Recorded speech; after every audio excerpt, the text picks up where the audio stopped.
Good evening. At this time, I would like to call to order the March 7th, 2024 Stanley County Board of Education meeting. Welcome to those of you who are in attendance and to those of you watching live stream tonight. We appreciate you being here and your support of Stanley County Schools. At this time, I would ask Mr. Bill Swardenson for the invocation and pledge. Let us pray. Heavenly Father, we come to you this evening with grateful hearts and open minds. We ask that you guide us in our deliberations and celebrations with the children as our singular priority. We ask that you bless all of Stanley County's children with good health and safety, as well as their families. Lead our faculties and staffs to finish the school year with positive energy, love for the children, and dedication. In Jesus' name we pray.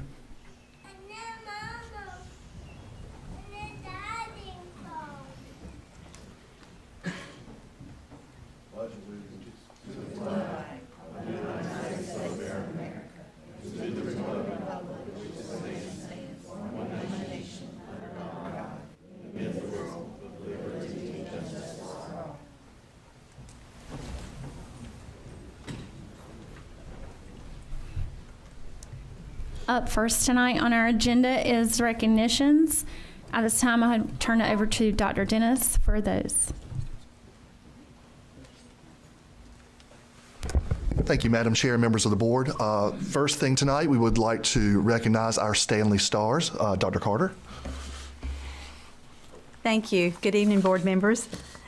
Each month, Stanley County Schools is proud to recognize 2 classified and 2 certified employees through the Stanley Stars Award Program.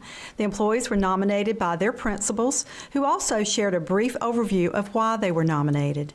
This month, we recognize the Stanley Stars at Locust Elementary School and North Stanley Middle School. These employees were surprised by a visit from Dr. Dennis and were given a $25 gift card sponsored by the Nehemiah Project. And we'd like to thank the Nehemiah Project for their donation of $1,500 to cover these recognitions. So Stanley Stars, as I call your name, please step forward with your principal. At Locust Elementary School, our Stanley Stars are Miss Susan Yao, classified, and Miss Wendy Tucker, certified.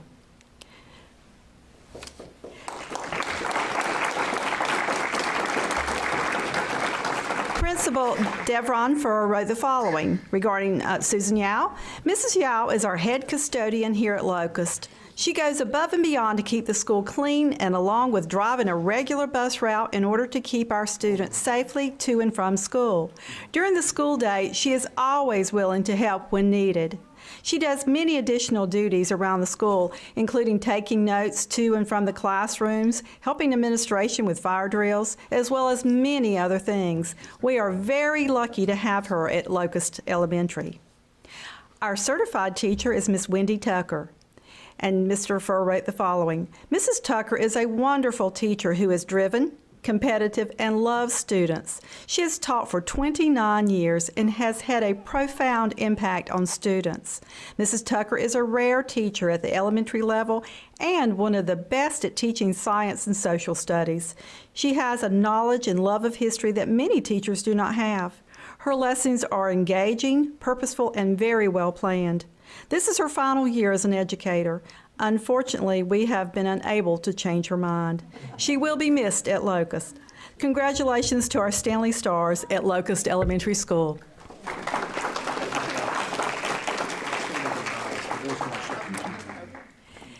At North Stanley Middle School, our Stanley Stars are Brenda Udi, classified, and Ashley Ruston, our certified teacher.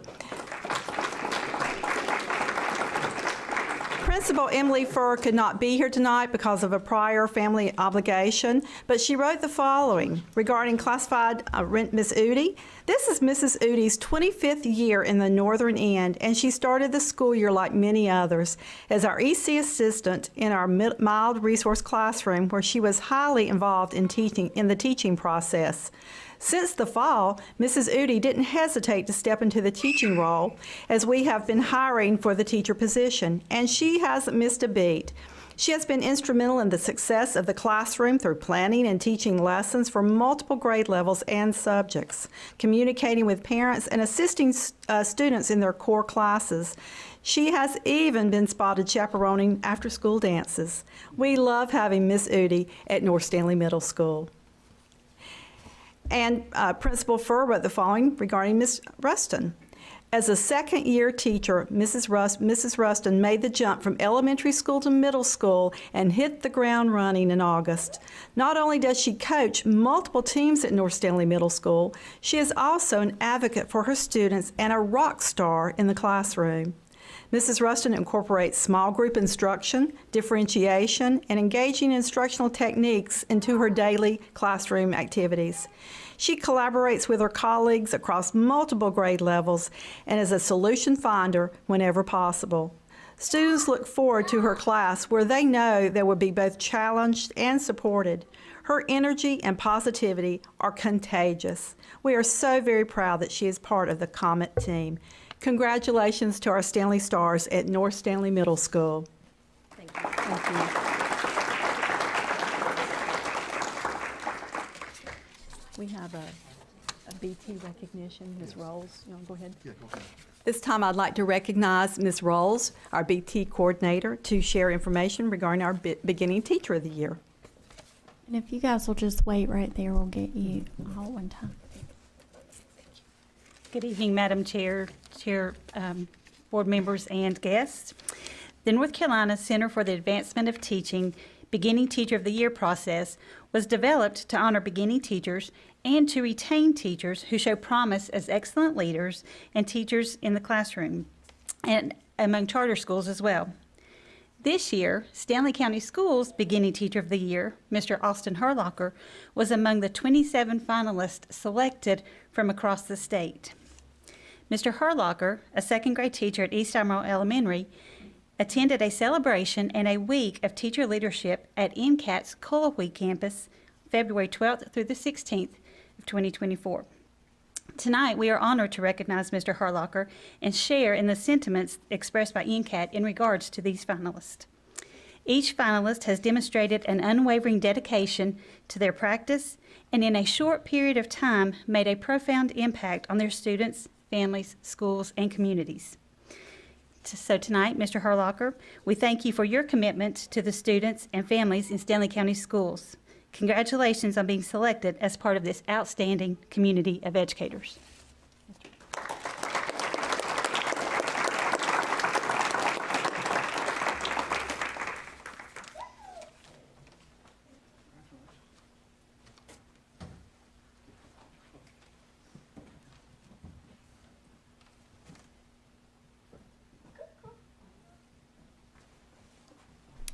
And board members, if you will join me in going down and congratulating our recognitions tonight.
Thank you.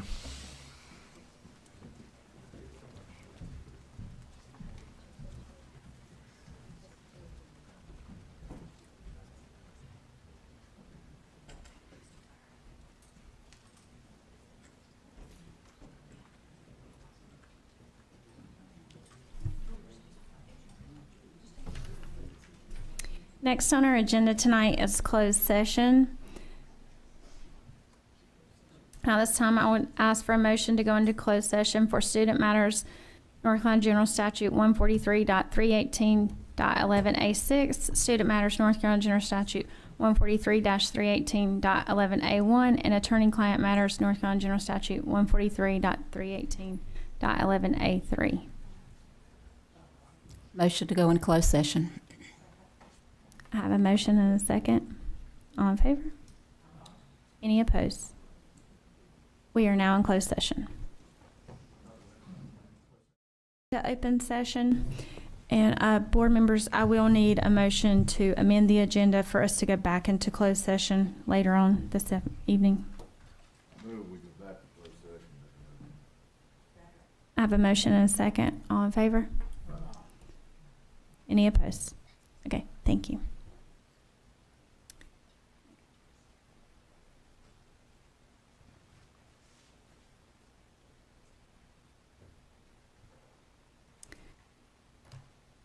Up next, we have the public comment section for tonight.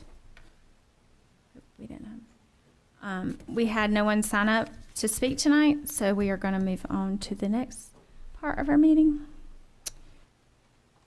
Up next, we have the consent agenda and the approval of minutes from the February 6th regular Board of Education meeting and the February 6th, 2024 work session minutes. Those have been available to board members via board docs, and you've had time to review. I will now entertain a motion to accept those.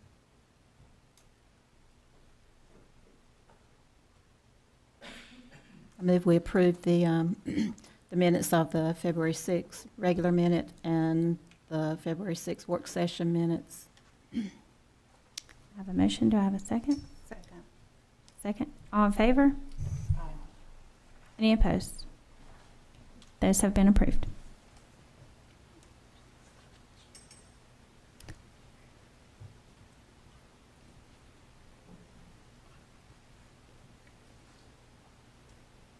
Next, we have committee reports, and I will start with facilities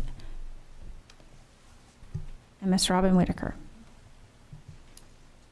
Facilities did have a meeting today, and we discussed the bids for the Indy edition. I know you've probably all looked over those. We have our Director of Facility Maintenance, Keith Benton, here that will be able to answer any questions that you might have concerning those bids.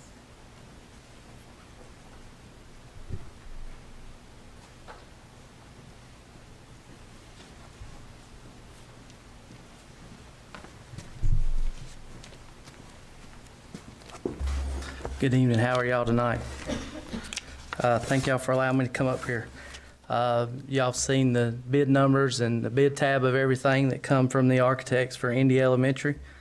Any questions, concerns? We have, sorry, I thought I heard something. Okay. Everybody good with that? So we suggest that that we go with Hoss Contracting to construct the addition for Indy Elementary.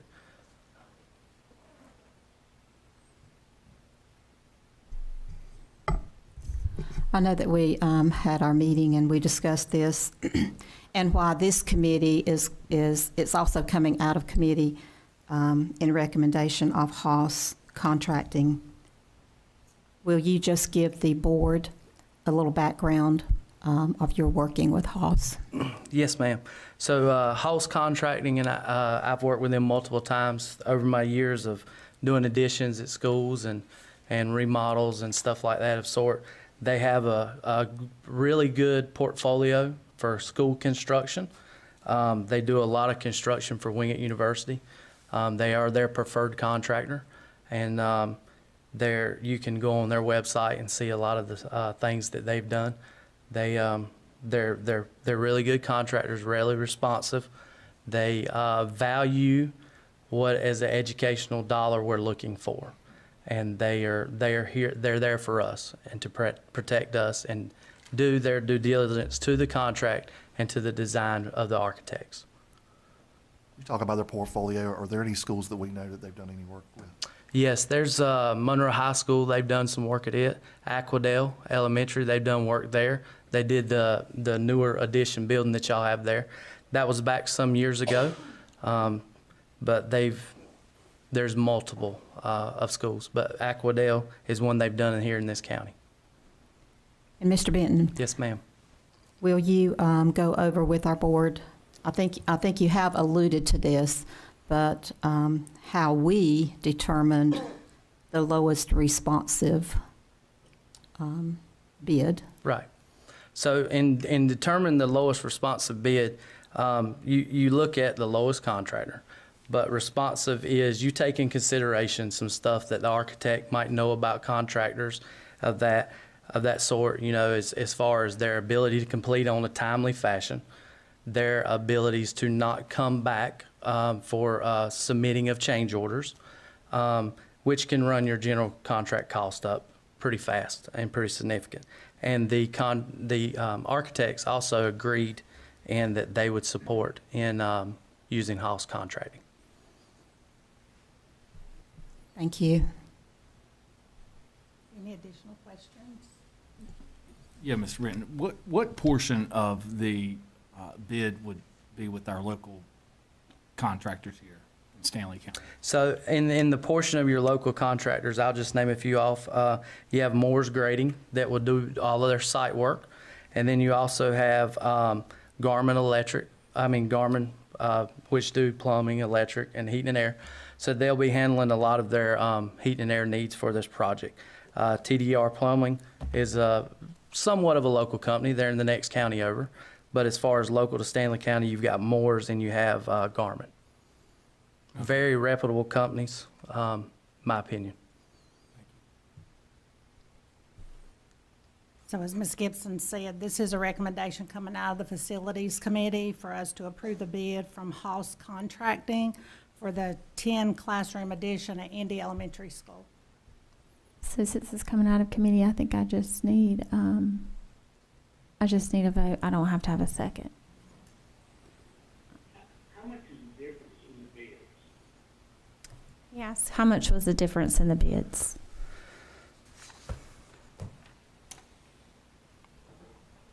They were generally pretty tight, the exact numbers. They were, this is one of the tightest bids that I've seen in a long time. But I believe that there was roughly $60,000 maybe difference in some of their numbers. So it was pretty close. I hope that helps. Yes, so how much is the number? What is the bid for the whole thing? Well, what we're doing is we're looking at the 10 room, and we'd have to calculate that real quick. It's not calculated on that sheet. So, And I can run the numbers real quick. Dr. Leffler, the committee considered, I don't know if you can hear me or not. Can you hear Dustin? Or Mr. List? Yes, Okay. yes. The committee considered Haas, Miles, and Stokes Construction among the others, but those were the sort of top three that we had narrowed down to. Haas was at $4.109 million all in. Miles was at just below that at $4.099, and Stokes Construction at $4.172. So there was a lot of consideration given to local employees versus outside employees, to some of the experience that Mr. Benton had referenced, and to his engagement prior with Haas and some of the schools that they have built prior. But it's very close. So between like Stokes, for example, and Haas, well, it was $63,000 difference. Did you hear that? Yes, okay.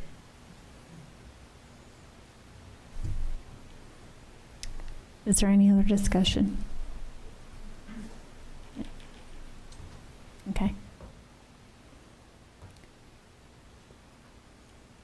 So I guess all in favor for approving Haas Construction.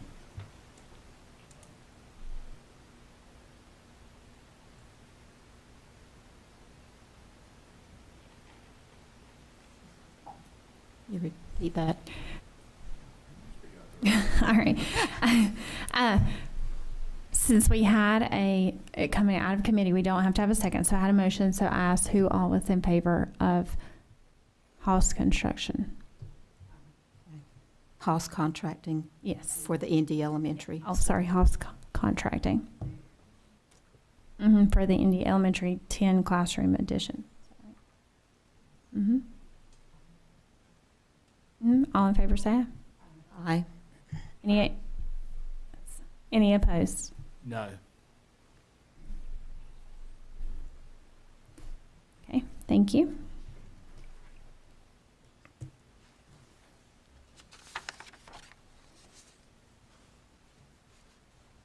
Is that all you have, Ms. Whitaker? Okay, all right. Up next for committee reports, I have Finance and Mr. Lisk. I'll just come up later. Thank you, Mr. Benton. The Finance Committee met last week on March the 1st. This is budget season, so we're typically trying to gather what resources we might need to ask from the county commissioners. They'll vote sometime in the May, June timeframe on how they're going to fund us, but they're in their strategic planning now. Last year, I believe we received around 16 million or so, and we're trying to determine what curriculum needs we can address, such as CTE classes, some of the advanced placement classes, how we can get more certified teachers in the classroom. The state doesn't pay for everything, and the county has to pick up the tab, and that's a big area. Just to give some reference to the public, the new rankings just came out. You can go to dpi.northcarolina.gov. We're ranked 105th in local county funding out of 115 districts. We've put $20 million worth of profit as a county in the bank the last 2 years. Our sales tax revenue is up 160%. Our tax base is up 50%. So some other relevancy, Montgomery is a third of our size. One tax penny generates half of what our revenue tax penny generates, and they fund at 52 in the state. From their county commissioners. And Anson County, I believe, was 82 or in the 80s, and they're a tier 1 county. So we're going to come up with a budget that we feel like helps our teachers and helps our students. It addresses the curriculum needs that we have. I have a friend that goes to West Stanley High School, and they take advanced placement classes. She has to go to 3 schools and 2 counties, and I find that that's ridiculous. At Albemarle High School in 1998, I took 3 advanced placement classes in 1 building. So not that everyone's on an academic route. This is why we're trying to address some of the CTE curriculum that's needed, and so that all our schools have fair and equitable access to learning. But if we use something like Montgomery, a smaller county, as a reference, we're probably going to be somewhere in the $20 million ask range, which would be north of $2,000 per pupil in funding. Right now, I believe the number is around 1,600. I'd have to go back and pull that, but it's public record. You can see it through the Department of Public Instruction. So we're coming back next Thursday, March the 14th, and our finance department should have some of the additional requests that we made so that we can begin our conversations with the county commissioners on that. Thank you. Thank you. So this is instructional. I don't have a report for this month. However, the instructional committee will be meeting. I remember, Hope, I think it's the 12th next week, and then we're meeting at 12:30. Thank you.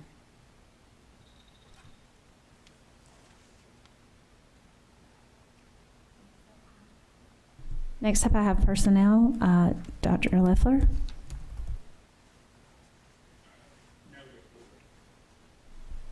He said no report. And I have policy with Ms. Watson. Yes, ma'am. We have some policies for final approval.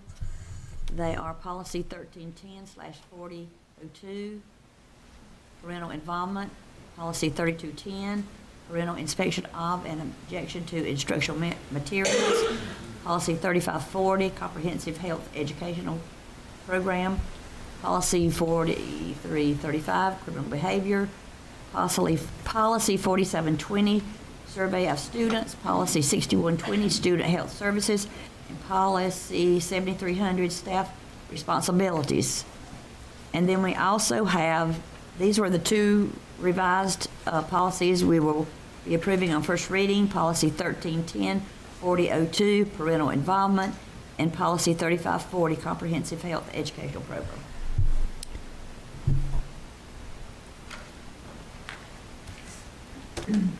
So policies 3210 through 7300 for final approval tonight? Pardon? Yeah. Okay, all of them, okay. I just want to make sure that I had that right. Okay. I do have a question on that. Okay. For policy 1310/4002 and 4720, section B, and in 1310/4002, it's section E1. I would like those pulled separately. Like Okay. a motion to pull those out Okay. separately. All right. So you said 1310. And what was the other one? It was 4720? Okay. Well, it's 1310/4002 and 4720. Okay. So I will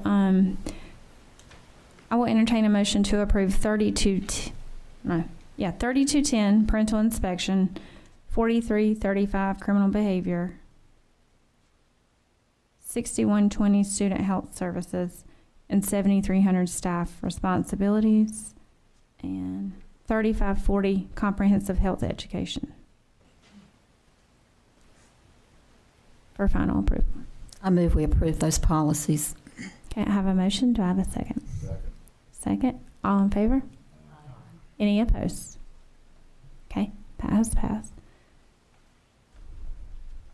I will now entertain a motion to approve policy 1310/4002, parental involvement.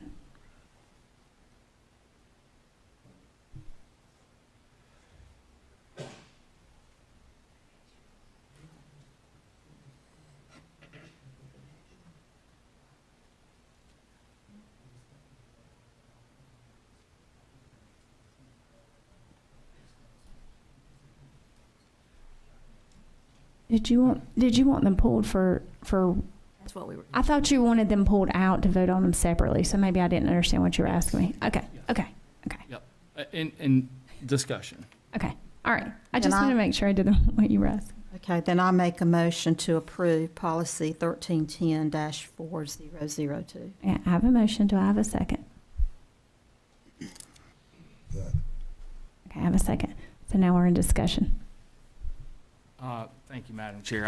If you don't mind, I just want to read. You're fine. E1, and for the public, this is part of the Parental Bill of Rights that the North Carolina Legislature has created, and they require us to codify their own law and our own policy.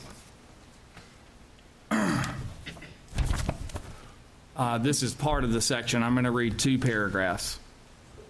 Before any student well-being questionnaire or health screening form is administered to students in kindergarten through 3rd grade, the principal or designee shall provide parents with a copy of the questionnaire or form and shall inform parents of the means for parents to consent to the use of the questionnaire or form for the children. The reason I've asked for that paragraph within the policy to be pulled out is because I don't understand why we stop consent at 3rd grade. I don't know why we can't add all of that through 12th grade. The policy we just approved in 3540 was also written through 3rd grade, but we were able to add that. Let me read this here, and I'm going to read 3540. and if I skip around, I apologize here, but policy 3540, as written in the law, as written in the North Carolina law that we have to codify, instruction on gender identity, sexual activity, or sexuality will not be included in the health education program in kindergarten through 4th grade. So my question was, well, what happens after 4th grade?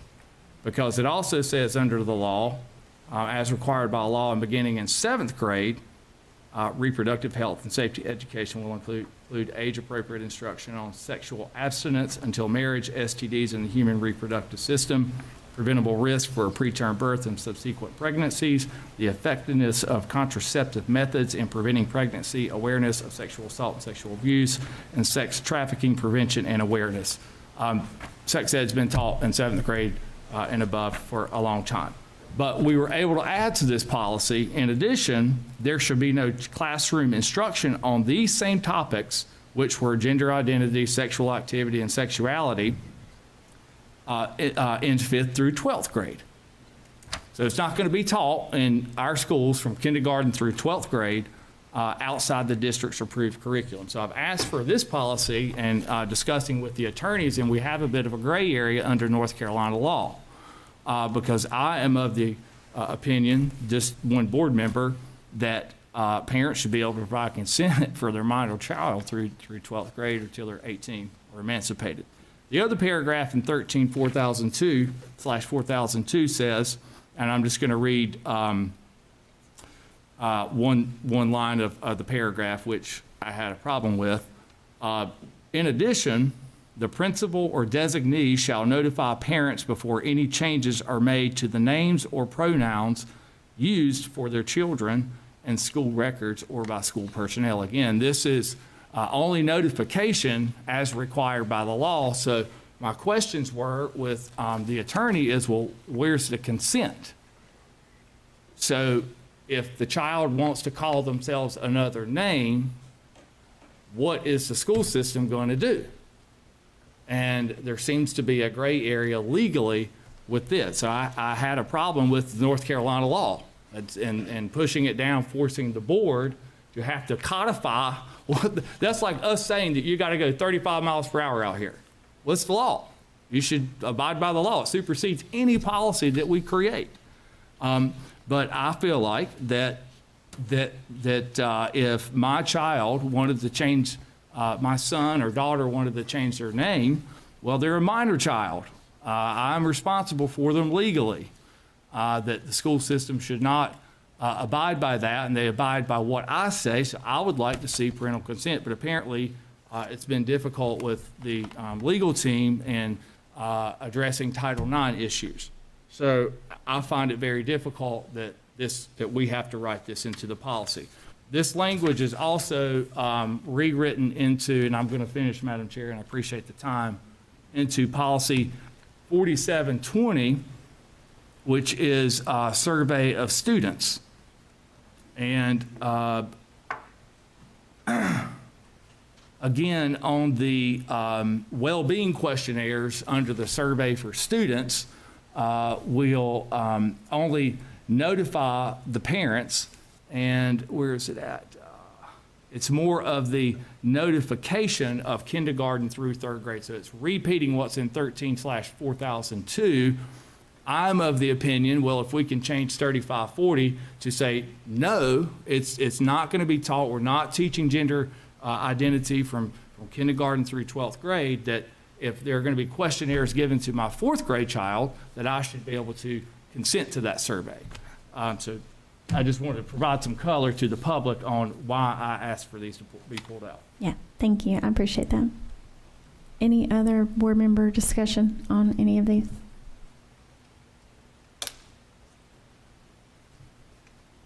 I have something to, Okay. in lieu of what Mr. Lisk has said. Can this policy, Dr. Dennis, can it be tabled? Can it be tabled longer? Without approving tonight, can it be tabled longer? Yes, we can table them. It's not gonna change the fact that it came out of general statute, but we can table them for more discussion, yes. I know it came out of general statute, and I understand that. Our lawyers have been contacted. It's a gray area for them. And Okay. they're trying to figure out, because they're receiving these types of questions now that, if you public recall, this parental bill of rights that came down in legislation, they've given the school systems in the state another year, I think, to implement this, but this is the sort of issues now that we're running into. And we're not the only system that Yep. is tabling something No. like this. So I guess this is why I'm asking Dr. Dennis, There's nothing that says you can't take it. so we can table it. Yes. Yes, ma'am. Okay? And we're not going to get our hands slapped on it. Well, what you look at too, this is codified in law, and like Dustin and I spoke about, I could say that any board member can drive 65 miles an hour down that road that's posted 35, but that law supersedes whatever policy you have. So if the policy is not in place, it reverts back to general statute, if that makes sense. That's- General statute's in place. That's sort of what I was alluding to, Ms. Gibson, is that the general statute is there and it exists until we implement our own policy. It's just that general Yeah. statute says you have to codify House Bill 49 into your policy. So, Ms. Gibson, what I've asked the attorney to do is provide us some color around that, because the legislature is forcing us as a board and all other 114 boards to repeat their legislation, House Bill 49, in our policy, to give us some color that I want to see parental consent. I mean, if Dr. Dennis picks up and calls the phone to Mr. and Mrs. Parent and says, hello, your child has wished to change your name to this name, and the parent says, no, I am the legal guardian, and that's a minor child, you shall not do that, then I want to see we enact what that parent requests. And vice versa. If they want a name change, then we do parent consent, because I think the term is an oxymoron. I could be wrong, that it's a parent bill of rights, but we don't give them a right. Right. Well, I agree with what you're saying. Personally, knowing that we have a work session coming up, I would love to just table this one and have some more discussion, and in the meantime, can we contact our lawyer again, or even have our lawyer on the phone as we discuss this in our work session with every board member?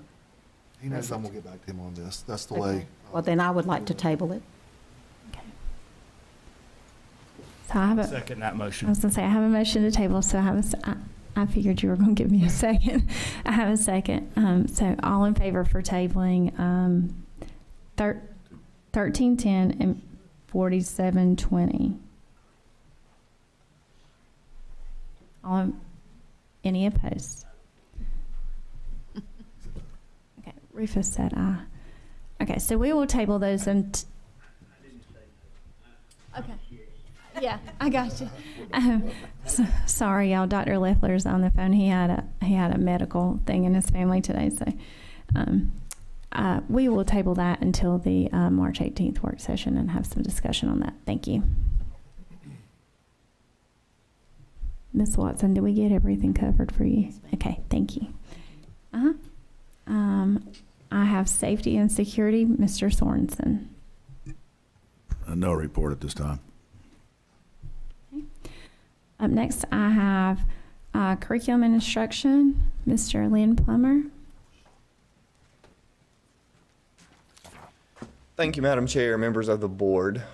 Tonight in front of you, I bring to you, looking ahead 2 months down the road, looking at our testing plan for our elementary schools, middle schools, and high schools. This is really not much different than what we normally see, what we're normally looking at. Mr. Hatley has worked hard to work with principals and provide the most conducive testing schedule that will help get our kids on track and get the best bang for our buck in the state's allotted time for what we have for testing. The one thing I do want to draw your attention to is May 23rd and May 24th. the state gives us the opportunity to allow some students to be re-administered their end of grade test, end of course tests to help on the proficiency side. And there have been times in the past we have opted not to participate in that, but we feel like we need to do our students justice, our teachers justice for what they've put into school this year, and we want to provide that for our students. What this means is, by state guidelines, we have to have a day outside of the instructional school calendar. So it has to happen beyond the last day of school, May 22nd, to have a day of remediation. That doesn't mean students cannot have remediation during that testing window. After tests are done in the morning, they can remediate in the afternoon. They can remediate on days that testing is not happening, but they have to have at least one day of testing remediation outside of that window. So we have placed that on that day following the last day of school, Thursday, May 23rd. That would then give us the ability on Friday, May 24th, for that EOG, EOC retest to take place and happen for all of our grade spans. So what I need from you tonight is the approval for us to move forward and have our remediation set for Thursday, May 23rd, have our testing re-administration on Friday, May 24th. I have a concern. Yes. I have a question.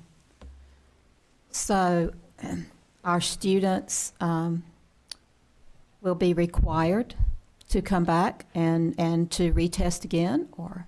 So number one, no, we cannot, we do not Okay. require them to. We have the opportunity for them to do that. Principals are going to work with teachers and work with students, especially looking at those that are just on the brink of hitting that proficiency, that another passage, another question, a couple more questions could really put them over that bump to get to that proficient level and be able to show that. A lot of it's going to rely on having staff who are able to accommodate and be able to have the testing groups and make that happen on those days. Ms. Mabry is working with us with child nutrition to be able to serve meals on those days.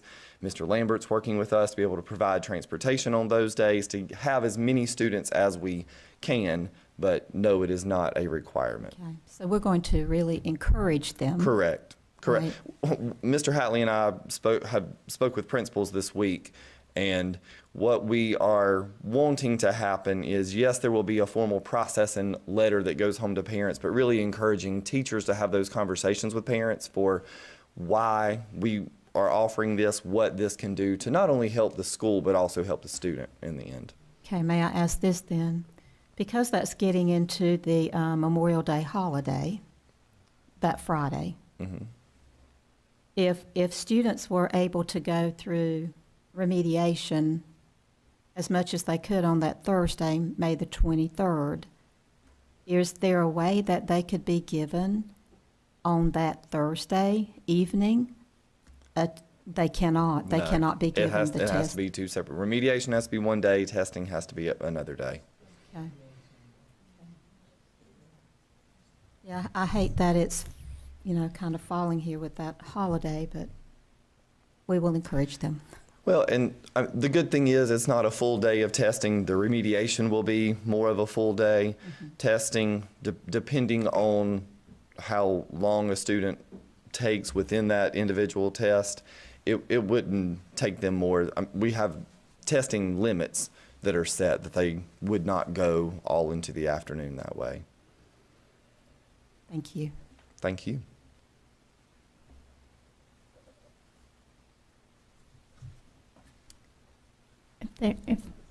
If there are no more discussion or questions, Mr. Plummer is seeking approval for the May 23rd summer remediation day and then May 24th, the summer testing day. Correct. I move to approve the summer testing schedule as been presented. I have a motion and a second. All in favor? Any opposed? Okay, this is passed. Thank you. Thank you.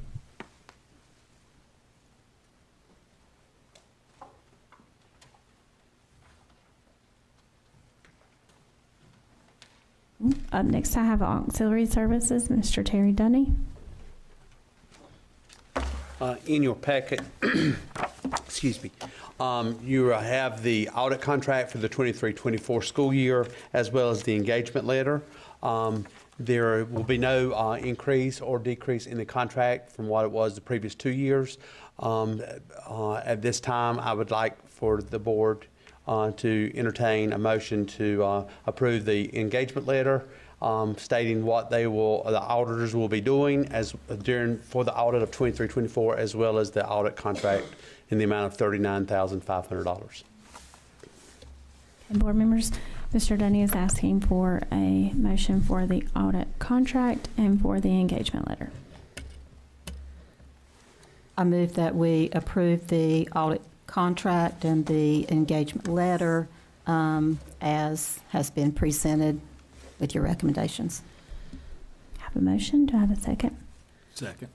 Have a second? Any discussion? Mr. Dudney, just so for the public on these audits, can you explain the parameters they're sort of going? I mean, I've read through the contract, and it's basically to ensure compliance. An independent auditor comes in and ensures compliance of the federal and state grants. Yeah. Every year, the general statute requires that all local educational associations or institutions to be audited from an external auditor firm at the approval of the local school board. So that this is where they will go in, look at our books, make sure that we're in compliance with our state and federal guidelines, as well as we're in compliance with the budget guidelines that's been approved by the board, and that we're pretty much adhering to what's required to stay abreast as a school system without being pulled back into coverage by the local government commission. And I think per the contract, they also address the financial health of the system. Yes. Any weaknesses, material weaknesses Yes. that they identify. There will be determined a fund balance that we will increase or decrease a fund balance in our local and capital outlay, as well as child nutrition for net position, as well as our special revenue funds. And then there will be, if any findings, it will be generated in the audit report of what findings there would be found in the audit. Thank you. Mr. Dudney, I would like to say one more time that I'll go back to when the auditor was here and made the presentation. I want to applaud you and your team, people, as well as even, Mr. Lisk with the Finance Committee, but having clean audit reports, that means a lot. Yeah, thank you. And I thank you for that. Thank you. Thank you. There's no other discussion? All in favor? Any opposed? Okay, thank you. That has passed. Thank you. And I think you have one more thing. Yes, if I can ask Mr. Keith Benton to come up front, please. You have in your packet the bid documents for the North Stanley High School bleacher replacement. So I'll have him to sort of be here to address any questions that you may have. If you'll see the bid document that you have, you'll see that that Stokes Construction is our lowest bidder for this project. So if you have any questions, feel free to ask Mr. Keith Benton.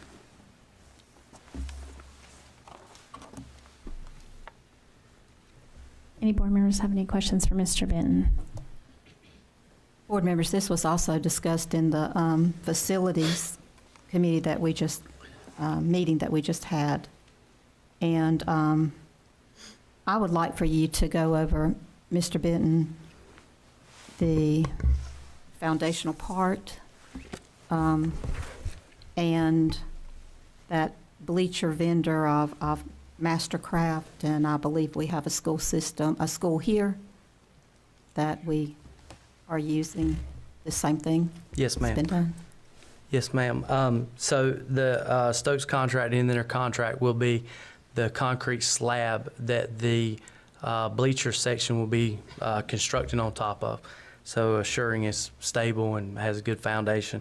And at this time, I believe South Stanley High School has the master craft structure of bleachers installed currently right now. For those of you that may not have attended any football games this past year that took place at North Stanley High School, the reason we are replacing those bleachers is because those bleachers were condemned, and we were not able to use those this past year during any of our sporting events that were held there. So they brought in temporary bleachers for the visitor side for them to be able to use. So we are glad that we're able to get this taken care of. And what happened, there was an issue with them, and that triggered them being so old, a safety component that they would not pass, even if we got those things fixed. When that safety component was brought into play, and there was no way to fix it because you would have to add all this metal. It was the gap between the seat and what went underneath the bleacher. Correct. Yeah, in that old style bleachers, the biggest concern was young person's safety as far as falling in between the actual seating section and the footrest. So at the time that was brought to light to us, and their concerns and the actual foundation that some of the bleachers were sitting on, we felt best to shut the bleachers off and bring in temporary seating. But now we can replace it with good seating.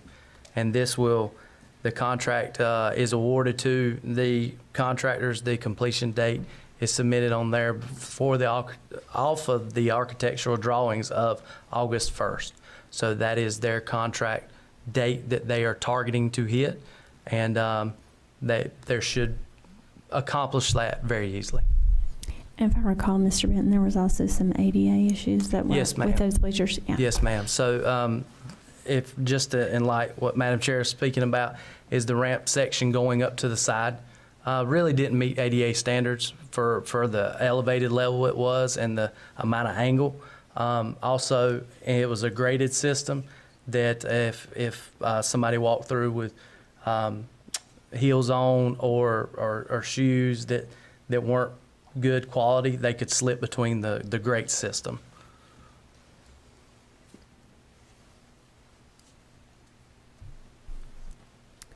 All right. I will now entertain a motion to approve for the bleacher renovation or repair. I'll move to approve Stokes Construction. Second. I have a motion and a second. Any discussion? All in favor? Any opposed? This is passed. Thank you. Thank you.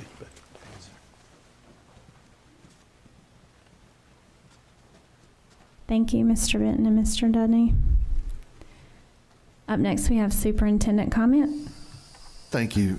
I just wanted to clarify one thing. I don't think I clarified it well. Ms. Gibson, when you were asking about tabling, since that policy isn't there and the old policy sitting there, which doesn't have a lot of the protections that the House Bill 49 has in it, we're still operating like that is the law, and that's how we operate when it comes to all the other stuff while you guys iron it out, like surveys or whatever else it may be. So we're still operating under that. So we don't run afoul of the law. I just want to make sure I understand while the board decides how they want to handle that nuance that Mr. List spoke about earlier. So, unless you tell me different.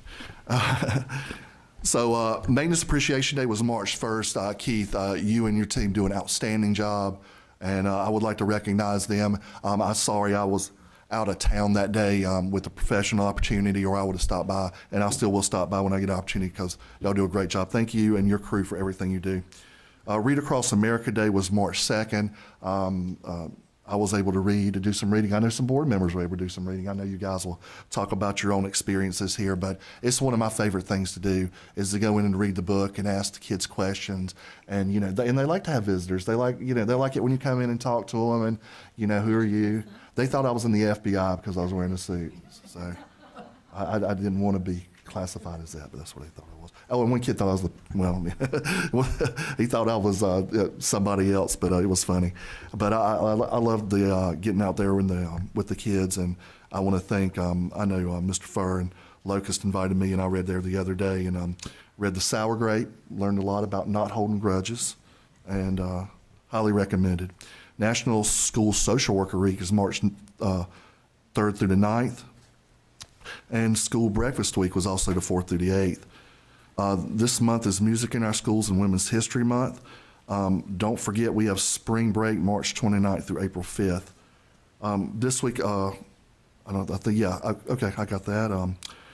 A professional day on 3/11, which is a work day for teachers. We have a sheltered professional day on the 12th, which is next Tuesday. We also have a career fair on the 16th. That's Locust Elementary from 10 a.m. to 1 p.m. If anybody out there has anybody know would like to be or is interested in a job with Stanley County Schools, please attend. There will be someone from both classified and certified and all the other schools there. And we have daylight savings time coming up this weekend. One more thing I would like to recognize is today we have Troop 202 from Locust in the building coming to our board meeting. I know it's part of some things you guys do.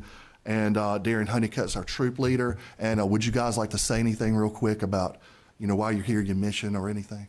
Didn't mean to put you on the spot.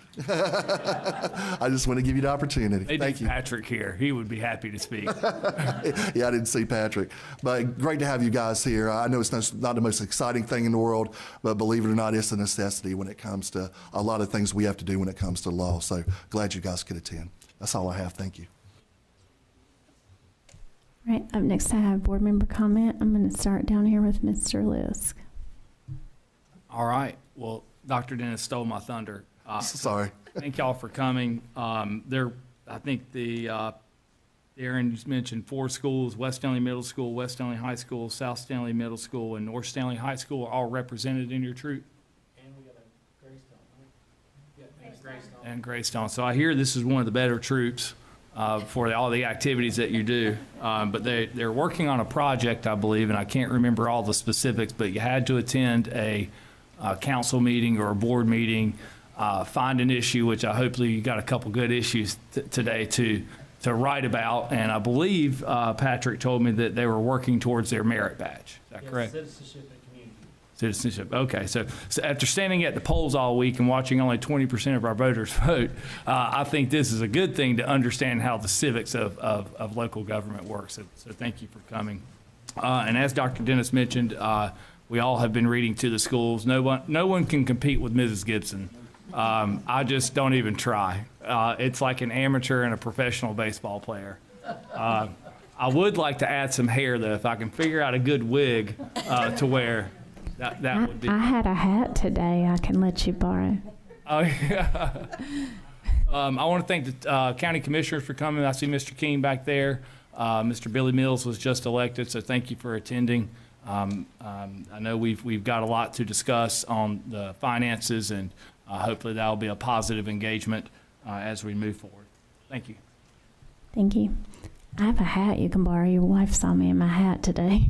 Long collection of hats. Miss Watson. All right, thank you guys for coming. It's nice to have you here. I would like to, all of our people that were our awards, we have some nice, very good people in our system. They work really hard. So I think that's it for me tonight. Thank you. Mr. Sorensen. Thank you, Madam Chair. I had prepared comments, but I see all those uniforms out there kind of tripped me up, so I'm going to step off a little bit. Silver Palm Eagle sitting up here, and one of the best, most rewarding things in my life was the Boy Scouts. And it took a kid that needed a lot of direction and gave him direction. So I applaud you guys for being here. So get your Eagle badge. Work up, work up, work up.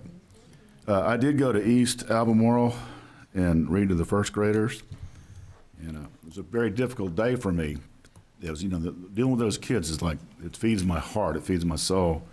We had a pet that I've had for 12 years died that day, so it was a very difficult day for me. But when bad things happen, we go forward, okay? We keep doing what we need to do. Something I have to address is Stanley County funding our schools 105th out of 115 school systems is unacceptable. It's unsatisfactory, it's unacceptable, And it's an indictment of not only our county commissioners, it's an indictment of our citizens because we put those people in position. What I'm here to tell you is, as someone that taught for 28 years, it's a lack of love that puts kids on the wrong track. It's a lack of love in a house that leads to substance abuse, isolation, hunger, untreated illness, and kids just basically falling off track. We need a society, we need a county that has enough love for our kids to properly fund our schools. And I'm going to tell you right now, the status quo in Stanley has got to go. The status quo has got to go. So I don't get all, huff and puff. You guys messed me up. I had prepared comments, but seriously, do what you're doing, and thank you. Don't have words to share my appreciation to our award winners, but it's like we're in a battle in society. Our American culture is in a battle right now between what we could be, what we should be, and what we're becoming, and properly funding our schools, supporting Boy Scouts, supporting our churches. Those things are part of the right track that we're falling off of. So that's all I got, and I don't want to get mad with them fellers out there.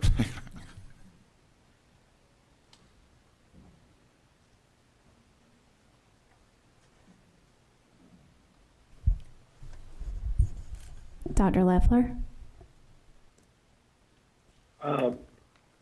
Also, reading this week, Read Aloud America was great. I did Stanfield and Central Elementary School, and both of them were great. I read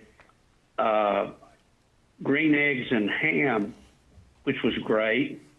And also, it's just wonderful to see the joy on the children's face when they have adults in there actually interacting with them. And I must admit, in both classes, the students were so well behaved and listened and asked questions. I was reading to third graders, and the way they acted, you would think they were sixth graders. It was really good. I think all of our staff in our elementary schools and schools in general are doing an excellent job. Also, talking about our schools in general, all we basically hear a lot of times is the bad things. For all these Facebook followers who I am not, you need to get in on Facebook and type in all your favorite schools in the county. Type in the website for that school, and you will actually see the many good things that are going on in our schools, and it'll be refreshing. And also for the policies tonight that were reviewed very nicely by Mr. Liz, our legislature waves their flags like they're really protecting our citizens and our students. And in fact, a lot of their laws are not. And it's good that people read them carefully, and that, like our policies, that we can modify to make them better. Have a great spring as it's on us, and we will all enjoy it. Thank you. Thank you. Ms. Gibson?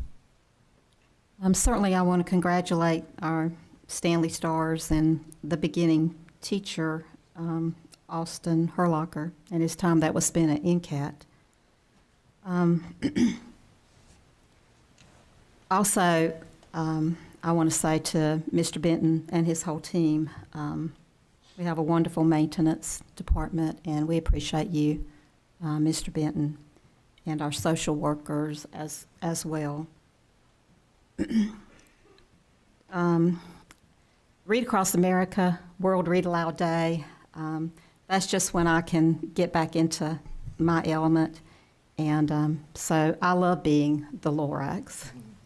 And I can say that when I was reading this week or yesterday, I guess, at Central, you might know we have the tornado drill. And I had a little girl that once she was walking out, and she said, Are you going to stay? Will you finish your book? And I'm like, yes, I'm going to finish the book.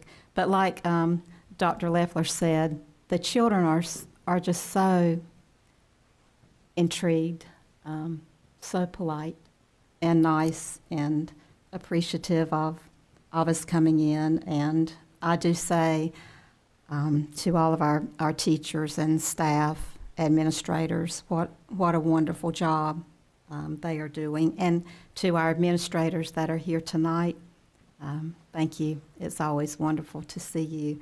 And our County Commissioners, thank you for being here. I would like to say to the Boy Scout troop, Ms. Poplin, if we could, at the end, I would like for these young gentlemen to come around here, and maybe we can shake their hand and hear them introduce themselves, because they've sat here through a meeting. Yeah, and I'm not sure it's, you know, it's what they wanted to do, but and Mr. Darren Honeycutt is was raised by me partly, so anyway, I claim him and all. But I'm so glad that y'all were here and that you're working toward your merit badge, and best of luck with that.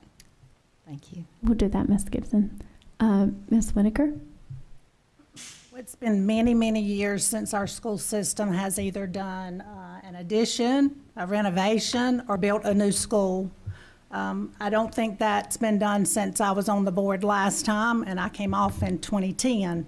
So I'm very excited to see that happening, and for those new classrooms to take shape out of Indy. And Mr. Benton, thank you for the work that you've done for that. We really appreciate that. I also had an opportunity last week to go to South Stanley High School, and they actually had a walk-off where they cooked in woks, and the CTE classes from each of the high schools had a competition against each other. And North Stanley High School actually won that. We had an opportunity to sample and taste all of the food that they cooked, so it was really good lunch that day. So I really enjoyed that. Also, I want to congratulate our Stanley Stars.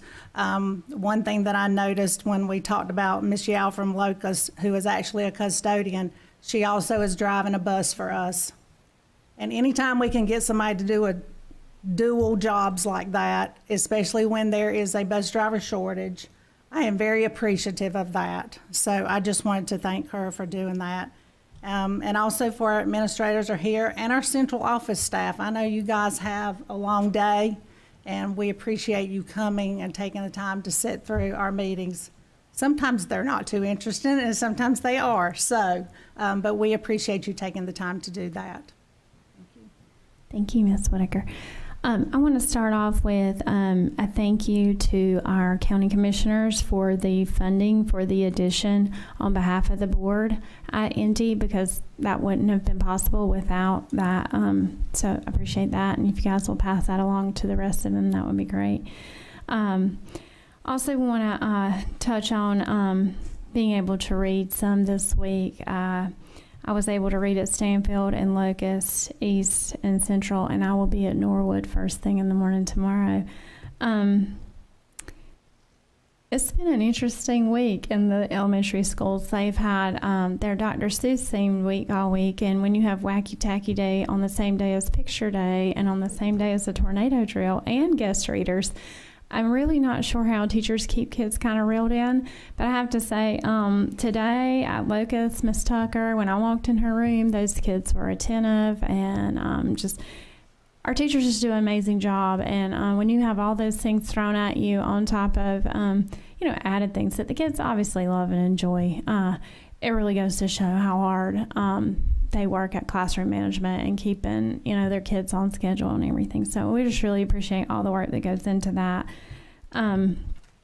It's also Developmental Disability Awareness Month, and so just want to kind of highlight that, and because that holds a special place in my heart. And Mr. Herlocker, congrats to him and to all of our Stanley Stars that got recognized tonight. And I also want to say thank you to the Boy Scout troop for sitting out here today. And I'm working on your citizenship and community badge. I think that's what you called it, Darren. I was a Girl Scout for many, many years, so that kind of brought back some memories for me tonight, seeing you guys sitting out there. So just appreciate you hanging in here with us for the meeting, and we will come down and greet you guys in just a few minutes. So thank you.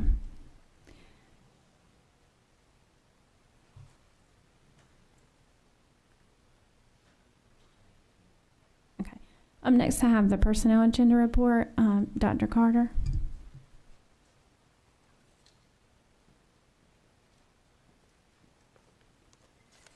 Madam Chair and board members, if I may call your attention to the personnel agenda. Section 1 is for your information only, and Section 2 does require your action. So at this time, I'm requesting your consideration for approval. I move to approve Section 2 of the personnel agenda. I have a motion to approve. Do I have a second? Any discussion? All in favor? Any opposed? Okay, this has been approved. Thank you. Thank you.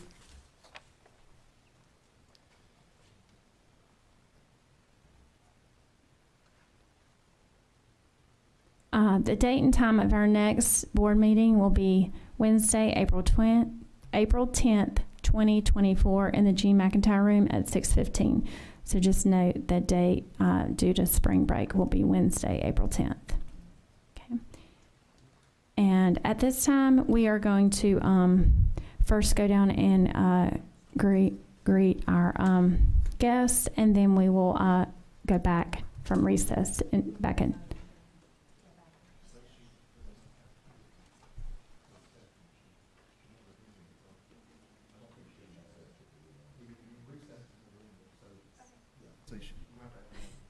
Okay.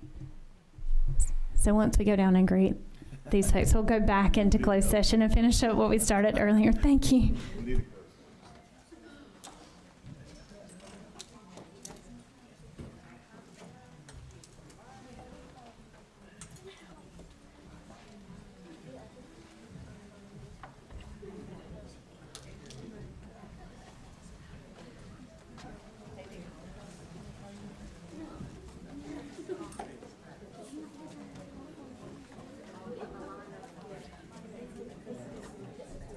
Yeah, I'll take a picture. All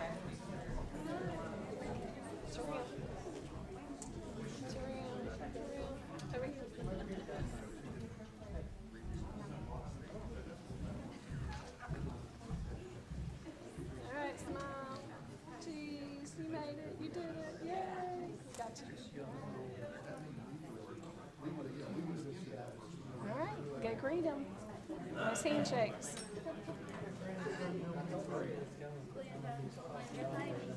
Keeps saying Glenda, that's my name.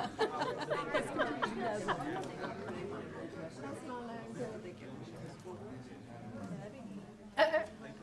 Boys will be boys.